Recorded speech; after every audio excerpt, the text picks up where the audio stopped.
Hey Paul, it's Rick and Gail. This is just going to be a quick video of the pigeon coop that we have. Number one of the coolest things I think on this for me was the roof that we did on this. This is a preformed asphalt shingle, which was really cool. It's available at Lowe's. It comes in 2-foot widths, and I think it's like 4-foot lengths, and it was really cheap, and it went on really easy, and it looks really good, and it works really well. So I thought you wanted to see that. This thing is 6 feet long and it's 4 feet deep. I'll show you the depth as I walk over here too. And I made it just so it was nominal, so you could use it with plywood, and it was easy to make. And you can see the pitch I've got on the roof on this thing, so you get the water to drain. And the sun porch on this thing for the birds is 24 inches deep, and it's actually 2 or 3 inches too deep because Gail can't reach her arm all the way to the back of this thing when she's inside to reach a bird. So it's really helpful if that was like 20 inches deep as opposed to 24 inches deep.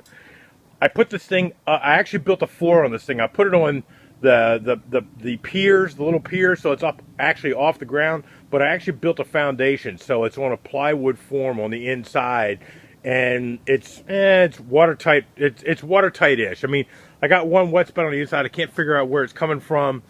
I've tried caulking it, but I mean, you'll be able to get that, no problem. And I just put battens on it. And the only reason I made it as decorative as I did is because it's in a Japanese garden in our backyard, but that's all.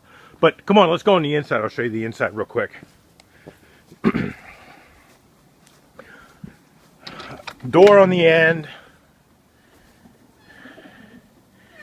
And then when you go on the inside, you can, let me show you the landing deck on the outside. Landing deck on the outside is literally just the deck here with a door that you can lock shut. The only other thing I would do to this, if you have hawks in the area, is build a little hard plywood thing that would be outside of that has little arches in it that the pigeons can get through, but that a hawk can't get through that, because if you just have those barbs, we've actually had a hawk in this thing. You may have seen the video, but and a raccoon. I've had a hawk and a raccoon in here. We got an egg here. Somebody's got a nest in them. Okay. All right, so. Let me see if I can turn my light on for this thing. Hold on. I don't know if I can or not. Well, I'll just stay here so you can see it. Okay. Let me do this. There, that's better. Okay. See the nesting boxes there, Paul? Those actually have doors. Pull one of the doors out, Gail, so he can see it. Pull one of the doors off the face.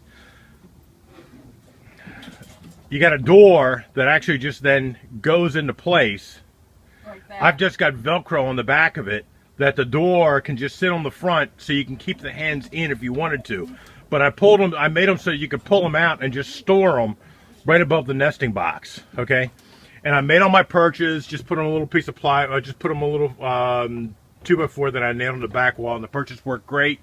The one issue that we have is the young birds get up underneath the last box, and they're really difficult to get to. I mean, Gail's got to get down there and try to get them out. I got to kneel down to grab them. Right, and it's a pain, because you can see there's one down there now, okay?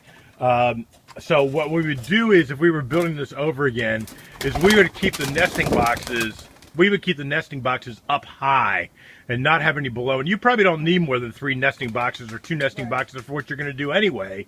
You really don't need 5, or that's the 5 I've got. That's overkill. I mean, 2 or 3 is just going to be fine. Because I like to nest on the floor too. Right. And the other thing that you may want to do is the young birds, if they're on the floor, they like being under something. Okay. So Gail's suggestion would be to put a shelf on it that's on a hinge or something, so that when you go to clean this thing, you can lift that shelf up and out of the way and hinge it against the wall just until you clean, and then put that shelf back down, almost like in a whelping box that the puppies can get up underneath in a whelping box. The same idea.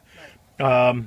But now the other key feature is you've got to screen the whole thing in. Oh, well, yeah, 2 things. Number one, you got to have great ventilation in here. Okay, so I had open rafters, which, let me see if I can show you real quick. See, I've got open rafters, and I just screened everything in, okay? It just says wire mesh.